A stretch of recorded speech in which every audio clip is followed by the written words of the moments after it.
So the AC isn't cooling. Come outside and fan's not really spinning.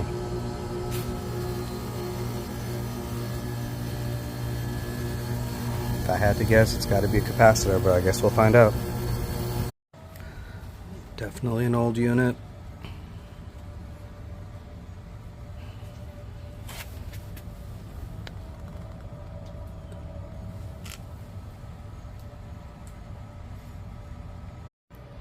So I took a picture beforehand. Looks like this was running in 5510. Came out of the spot right here. Gonna replace it.